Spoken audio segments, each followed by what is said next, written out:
All right, welcome back to the 80 Star Basketball Channel, the only star basketball channel bringing you non breaking star news consistently. We never break news here. We wait a little bit because that's much easier to do.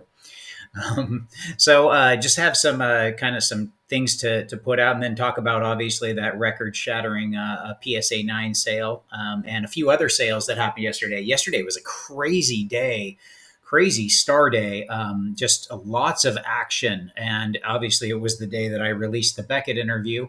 To talk about that really quickly, so that's I haven't given my recap yet. I threw it out to get people's perceptions and everything. It's interesting the feedback I received. That was kind of uh, different than I expected for some things, for sure. I did want to point out that that Steve wasn't going to say much. I think a couple people noted that they wished the other people, Steve and Dave, I think they were pointing to, were talking more. Steve wasn't going to, and Dave wasn't going to. Steve just wanted to be there in case some things were said, and he wanted to address the licensing thing, and if anything else came up. But he didn't want to say much, and he's already said his thing, and I'll address that on Sunday. So I'm going to be talking and recapping this on Sunday again, and tying in the pieces. But Dave just had a few points that he wanted to make, but he and I discussed, and he didn't. He's not going to want to do much either. He was kind of waiting just to ask his specific questions. So that was kind of all by design. And I did want to clarify that.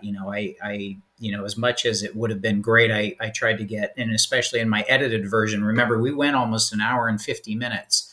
And I trimmed that down to an hour and 10. So there was a lot that was cut out, and I tried to keep things, on topic and what we were discussing. So, that's one of the reasons why they were quiet. But I will talk about that in the Sunday thing when I tie everything together and take I had two big takeaways, and one of them, and kind of as an overarching point, Beckett and I agree a lot more than we disagree. I found that out, and especially on going forward. And I kind of, he helped me clarify my own vision of what I was seeing, and the fact of what's going to be happening and what is happening.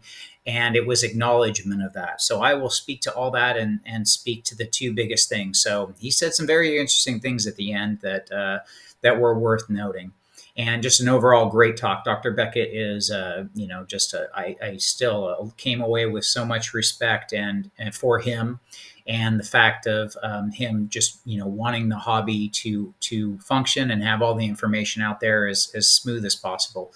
So with that. Today, I'm going to be interviewing Brian Cajun Cardboard, having him on today. So I'm excited about that. We're doing that a little bit later, and I'm looking really forward to that. That's going to be, you got to remember, this last interview with Beckett and stuff, this was more debate oriented, and that was a tough talk. That was kind of like a working meeting more than anything, to try and figure things out and hash. And that's, it was, we all had positions, and to try and figure out what we could do to get someplace. This with Brian's going to be much like a more of a normal kind of interview. I am going to bring some things up with Brian. Obviously Brian's, his logo is 86 Fleer, and again, I love 86 Fleer, so it's going to be good to, some of the points that he said will be interesting to bring up and remind him on, and and talk to. I'm looking forward to it. Really like him and his energy. So that's going to be in a little bit. I will have that video out as soon as I can get it. We will see when I can get that video out, but I'll have that out as soon as possible. So let's talk about these shattering sales. I did talk to both the buyer and the seller, Dave, and Dinged Corners, as they kind of note in here. I did talk to him. What's really kind of cool, I'm going to keep the details of everything that was just listed in this collect article. So, obviously this is huge. This is what my prediction, if you remember, I said the next one's going to sell for over $1 million, and it's going to keep going from here. And the reason I say that isn't, for anything other than the fundamental shift I keep talking about and have been talking about for a year now. And that's what's happening. and you have a very, very limited supply. This is a different card. This is a unique story. There is no other story, and it just happens to be the goat of goats. So that's what's happening here. And yesterday also, again, he might come on the channel. I did talk to him about that. He acknowledged, so maybe he does watch the channel, so that was really, really cool, and he loves the channel, and he might come on later and show some other stuff. So we'll see what happens there. But yesterday, also, what happened? We had a PSA 7 that sold for, the ask was 68,875. I love the specificity of the price. That was hilarious. It was a very specific price, and I thought that was a funny. But it sold rather quickly. I'm guessing the next 7 is going to top 70, so I'm putting my guesstimate out there. Because also I was kind of looking at some other ones. Also a bag, and that's non-verified. I didn't talk to the buyer of that PSA 7, so I do want to clarify that. But the person posted it, and then it was sold and posted it as such. Also in here a couple days ago that we had a $46,000 sale for a BGS 7.5, and for a 6, $35,000 for a BGS 6. Remember, the thing about these cards that you gotta, reason why charts, that I don't like charts, they'll get very, very choppy. These aren't like stocks. They're not like regular stocks. Obviously, this shows very well. I can see why this sold for $35,000. Obviously, a very, very eye-appealing 6. That's probably the best eye-appealing 6 I've seen. That's really impressive. Remember, these charts, the condition of everything. The next 6 you might see might be at 28,000. It might be at 37,000. They get so far in range of quality in grades, people lose track of that. They want to take like a normal graph of a high volume thing like a stock and go, this is how it charts. No, it doesn't. It will not. A 6 will vary in price. It isn't just the fact of whether a price is going up or down. You got to look at the trend. So be very cognizant when you look at any or see anyone post any charts of anything. They're going to be choppy for a reason. There is a low volume of these. A 6 doesn't sell very often. 7, and you have such a range in between them. That explains it. So, those are the couple of sales that have happened. I believe there's a few others, but I did want to throw that out. And then this is mini auction action, I guess. There was one that came up. I believe there's a 6 on Mile High card, BGS 7. That's right. So go ahead, and they came up, and you can check that out. Memory Lane still has its 6. And I believe on Fanatics, so we have a 6 on each. This 6 is at 43,200, and the Memory Lane is at 36,000 right here. So obviously, this as well will come down to the difference in the grades and look and eye appeal, etc. So check these out. Those are what I see is going on. As far as overall eBay auctions, as far as auctions, after the 3 on Golden, everything kind of fell down. There is this auto auction on Golden, and I think I spied that quickly. 160,000. Obviously, that's pretty big.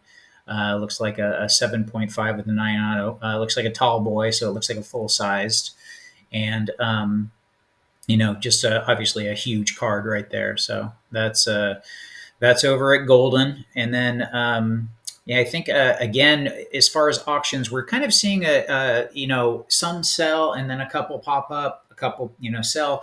A lot more of the transactions right now are private, and they seem to be going very quickly. So it's a lot of collectors. Don't watch out right now. Everyone's like freaked out of, like I said, it's turning into hysteria of people scared, of people making up stories. Now you're starting to see like little hit pieces come out. Obviously, view anything going up with a skeptic's eye. Make sure that if you're going to purchase this card, do your research, look around. What do you think it's going to get to? Are you going to be super affected on a price drop? Are you not going to enjoy the card?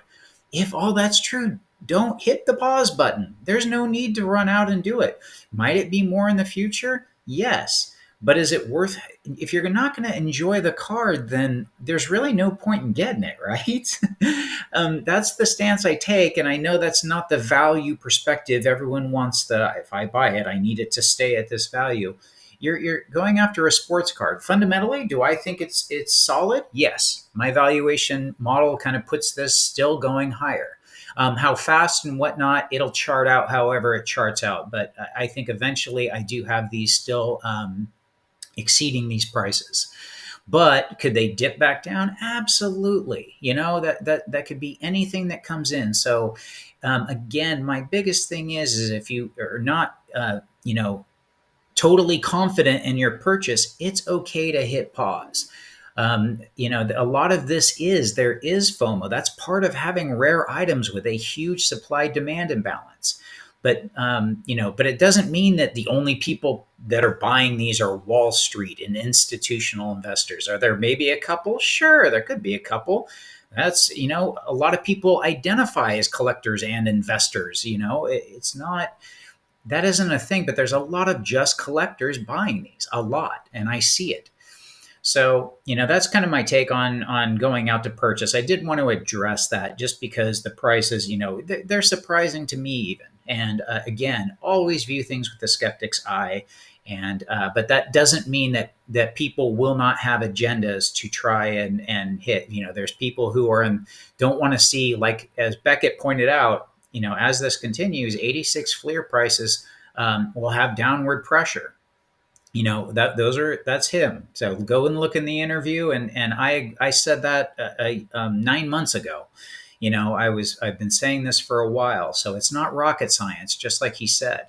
And those people will start to come out, and you will start to see. Just make sure you're reading in between the lines of anything that If you hear me say something like, do this and you should go buy, you should be skeptical of that.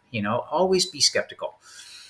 But anyway, I'm looking forward to today's interview. I'm looking forward to getting something out for you Sunday. And really, on talking about the Beckett interview, there's a lot that pieces I want to tie together. And I was so much more pleased in the ending of that, and how that all shook out was just fantastic. So, good to see, and good to see, people like they enjoyed it too, and they had fun. So.